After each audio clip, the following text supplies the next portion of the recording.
उदयपुर गांव में एक जमींदार रहता था। जमींदार के यहाँ लालू और रामू दो नौकर थे।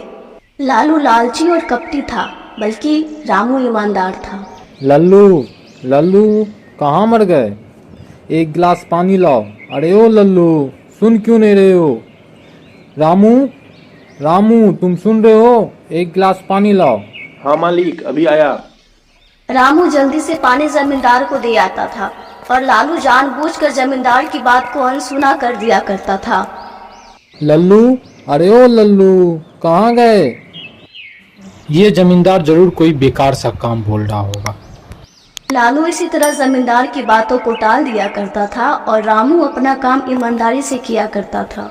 जी मालिक, आपने बुलाया? लल्लू, तुम जाओ गाय को चारा दे आओ। रामू, तुम जाओ सुनार को बुला के लाओ। तेरी मालकिन को एक सोने का हार बनवा के देना है। ठीक है मालिक, जाता हूँ।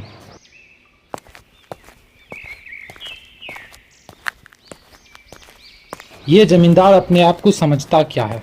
मुझे यहाँ चारा डालने को बोल दिया और रामू को सोनार के पास भेज दिया। ये रामू का कुछ करना पड़ेगा।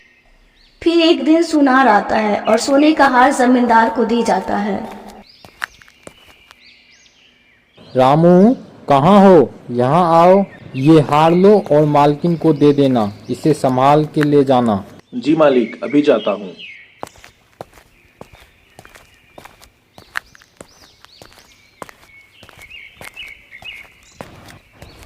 अरे ओ रामू, तुम यहाँ क्या कर रहे हो? हमारे घर में तुम्हारी माँ का बहुत तबीयत खराब है। अभी तक तुम यहीं हो, गए नहीं तुम? क्या मेरी माँ बीमार है? मैं अभी जाता हूँ। रामू भैया, आप यह सोने की हार मालकिन को दे देना। हाँ हाँ, लाओ, मैं दे दूंगा।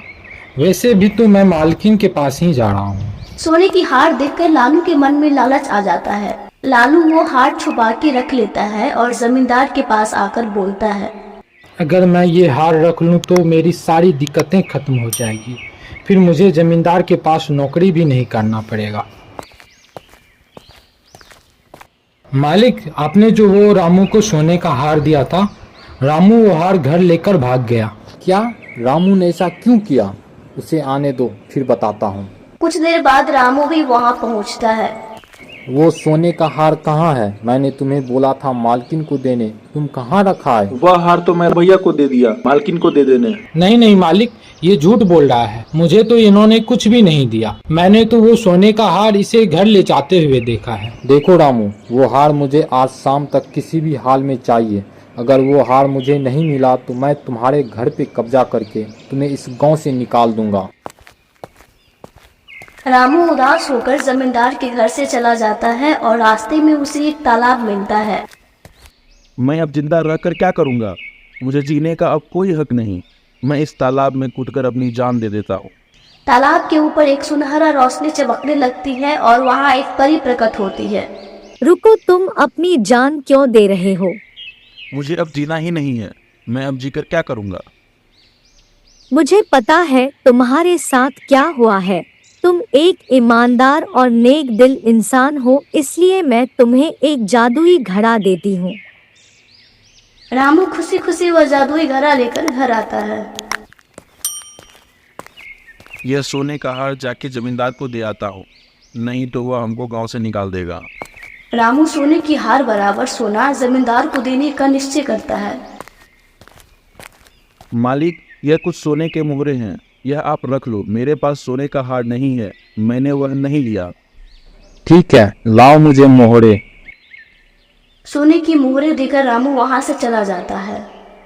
कुछ ही दिनों में रामू गांव का सबसे अमीर आदमी बन जाता है और लालू अब भी जमींदार के यहाँ काम कर रहा होता है। मुझे आज कुछ पैसे की जरूरत है। जा रहा हूँ, वो सोने की हार जो चुराई थी आज मैं उसे बेच दूंगा। उससे कुछ पैसे भी आ जाएंगे। एक दिन लालू को कुछ पैसों की जरूरत पड़ती है। भाई साहब, मुझे एक हार बेचना था, कितने में लोगे? पहले हार दिखाओ कैसा है।